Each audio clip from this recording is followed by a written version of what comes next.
everyone, I'm Senan, I started the Ironman challenge probably about 7 months ago. That's when I first enrolled on the Ironman Switzerland, and probably a couple of years before that I've decided to go into the challenge. So I started off with the sprint triathlons, and then I kept moving up into Olympic distance. I haven't done a half Ironman yet, but it's part of the program, which I'm doing at the minute. We're in March now, so I'm about 3 and a bit months into the program, and it's been going well so far, and just really looking forward to the Switzerland Ironman. We've just booked the tickets and hotels, so there's definitely no turning back now. Definitely no turning back. What was it like at the start of the training for me? It was, just before the training, probably I started the training in December, and just before it was, I just wanted to kind of get started, and it was very difficult to kind of just get the structure right at the beginning. Getting consistency, just trying to get into the routine of training every day, probably taking 1 day off a week, fitting in with everything else. Life was hectic at the time, and obviously I have a full-time job, but I think the most challenging bit during the training was the winter period in the UK. It was like freezing when you're out on the bike for 2-3 hours. So you get home and you can't feel your fingers. It's not the best thing. So, but I think it's important to do those sessions, for mental training. Very, very important.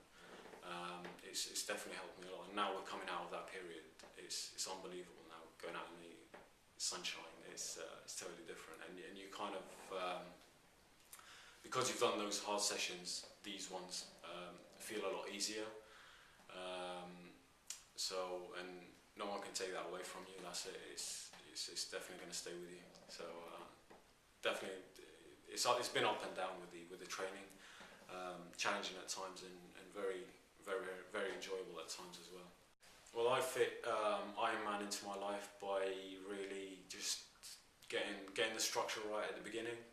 If you've got like a really kind of structured program, and every week what I do, I just kind of at the start of the week, I just write when I'm doing each session, next to what else I'm doing. If I'm going to visit someone, then I write exactly what time I'm training, what time I'm going to visit people, what time I'm working, what time I finish work and then train, and then so everything is kind of panned out, and just to make sure that I don't miss any sessions. And luckily so far I haven't. So 3 months in and no sessions missed, except last week, which was down to flu. So we're coming out of that now, so it's all good. Well, I manage nutrition by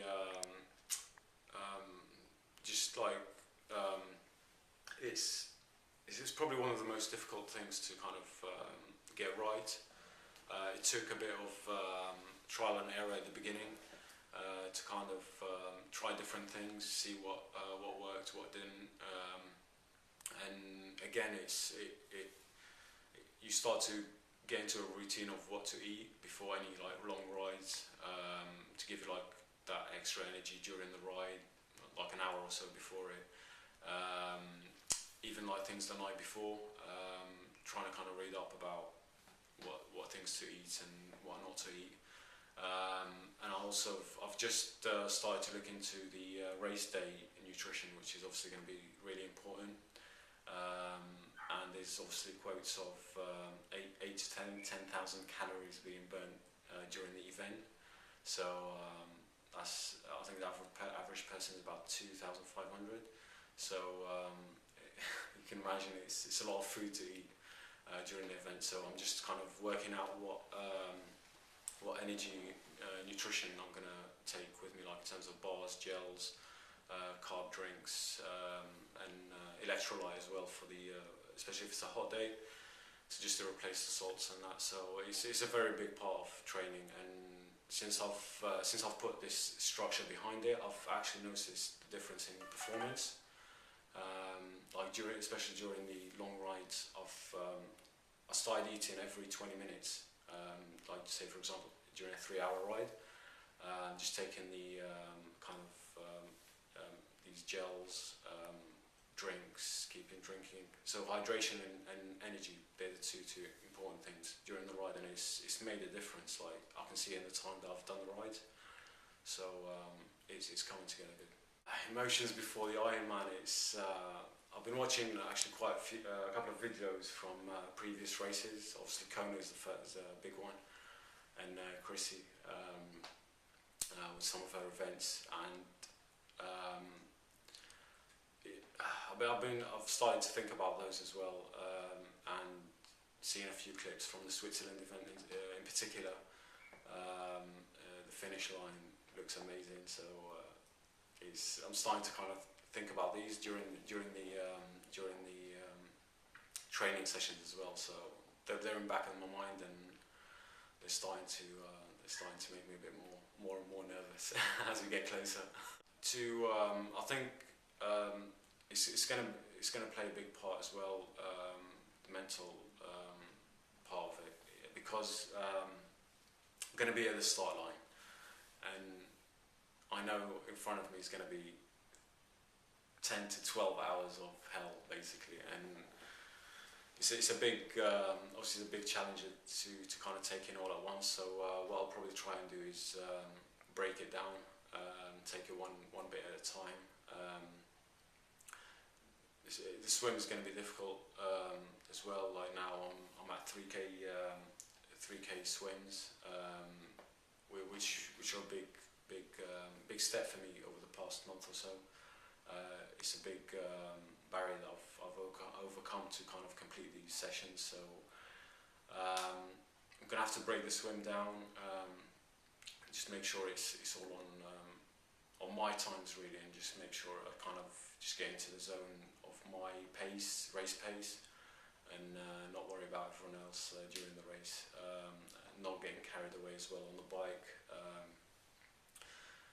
So I'll be doing a plan as well for how to tackle each section. So I'm working on that at the minute to hopefully help me during the race. I've had the London Triathlon last year, and without the people there, I'd never got that time that I got during the race. I was looking at some statistics from that race actually. I came out of the water about 1,000. I was about 1,020, I think, or 40, and I finished the race 242. So and that was because I've come out of the water and I was just pumped up, man. Like I saw the people there that was with me, and I just went crazy on the bike and on the run. So that proves that it just makes a hell of a difference just having supporters there, the family there, the friends there, just to kind of give you that extra boost. I don't know where it comes from, but it works. I'm a brother and my sister, and a few friends as well coming along. So my sister's starting to get the flags and banners ready. I'm starting to kind of look at the outfit as well, the tri-suit for the event. They're bloody hard to find as well. They're not easy. So yeah, getting those together, it's getting exciting. It's getting exciting. If you've asked me probably about a year ago or 2 years ago, like to do it, I would have just said like, don't be silly, or like, I would never thought I would be able to do it. But now I'm at the stage I'm at. It's like I've come a hell of a way, like from where I was to where I am now. So, and what's made the difference is it's just taking it in small bits. So I started off in sprints, tried it out, loved it, went into Olympic distance, loved it even more. You just get like an addiction to it, and it all comes down to kind of just consistency, which is one of the main things to good success in triathlon. Consistency in training, and if if you're thinking about doing something different, taking a challenge on challenging yourself, then the first thing to do is just register for any race. And once you've registered, you know you've got an end goal. That's it. Everything else fits in. So the difficult thing is registering. And once you've done that, it's a crazy feeling. So if you haven't done it, if you're thinking about it, get on the PC and do it straight away.